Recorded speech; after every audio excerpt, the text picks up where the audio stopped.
Welcome back. Now we have our parenting segment, and as we move towards the end of the year, there are a lot of things that sometimes get swept under the carpet, especially when family come around.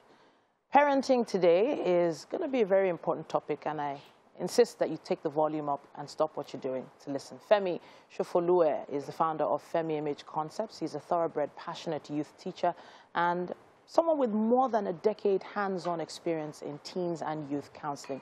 Today, we're discussing how to protect our kids from sexual predators. Welcome to the show. Good morning. Thank you for having me again. It's a very deep topic, but we need to start from the most basic of questions. Who is a sexual predator? A sexual predator basically is somebody who take advantage of someone who is underage, in most cases, to have sex with them. Basically, that's just it.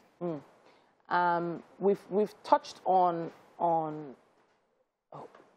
the predator aspect, but then maybe we need to understand what constitutes sex, because a lot of people think of just the act of intercourse as sex. So please give us a breakdown. Unwarranted body touching is part of sexual violation. Okay.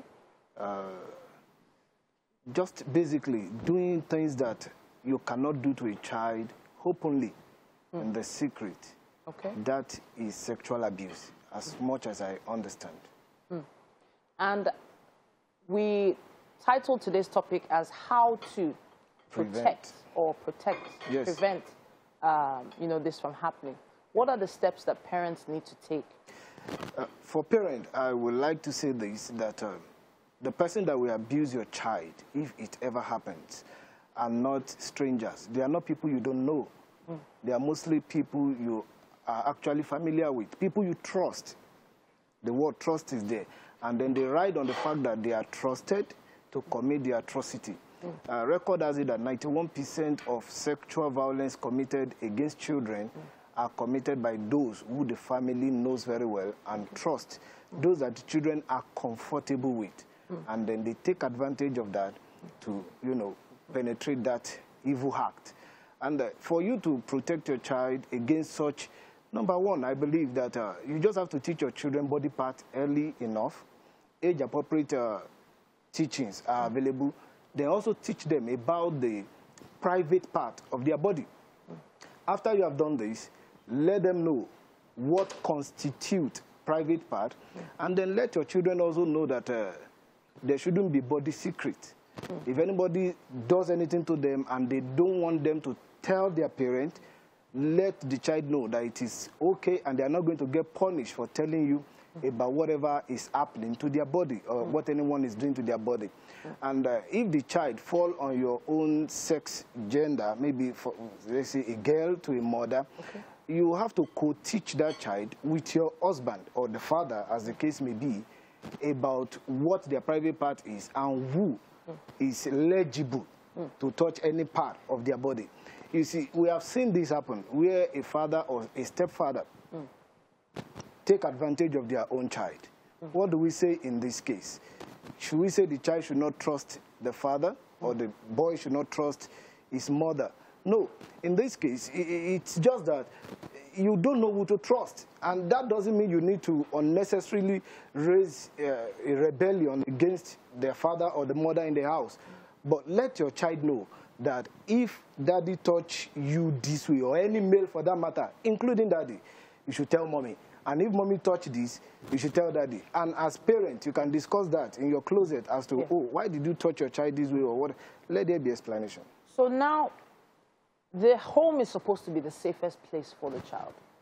Right. How do parents create the most safe environment within the home? The home is supposed to be the safest place for the child, but it has become the most dangerous place for a child that is abused because most of these things happen under the nose of the parent. Be careful who you take into your house, and then let your child know that if it is not daddy, it is not daddy. You see, we Yoruba especially tribe in Nigeria, yeah. we have this culture of calling any adult male daddy. And uncle, a child doesn't know what is the difference between the real daddy and the daddy you are now calling somebody else, just to make them feel respected. And a child will just carry all the trust of their biological father and throw it to this stranger because they are stranger. It doesn't matter. You are the one that know them. The child has never met them and they don't know them. So let this daddy thing or this uncle, everybody is not uncle. My father used to tell me when I was growing up that any handshake that is going beyond the elbow means trouble. So there is a way your father, parent, let me say this, please stop kissing your child on the lips. That actually is setting them up for something very dangerous in future. The damage this will cause in the future is immeasurable. There is no figure that can be put to it. In order for us to stop breeding damaged and, condemned children in future, we need to start paying attention to these things. Stop kissing them so that they know that it is wrong for anyone to kiss them on the lips. Keep your house safe from strangers. And if anybody comes to your house, let there be boundaries. There must be places they can go. There must be places they can't go. They should not help you bathe your children. I have 2 sons. I bathe them every day. It is on situation like this, when I'm not at home and they need to go to school, that their mom end up bathing them. And apart from that, nobody bathe my children. And this is a deliberate attempt to make sure that we are not exposing them to things that we don't want to happen to them. If anybody tries to bait them, maybe they went visit somewhere, they call to tell us because our children will not allow them bait them. So now giving children a voice, for me, is very important. Children these days have been told to basically speak when they're spoken to. Right. They are very quiet and they retreat into themselves, especially if they've come in contact with a predator in the past, or they've been abused in the past, or maybe a parent has given them that impression that they don't have the right to speak.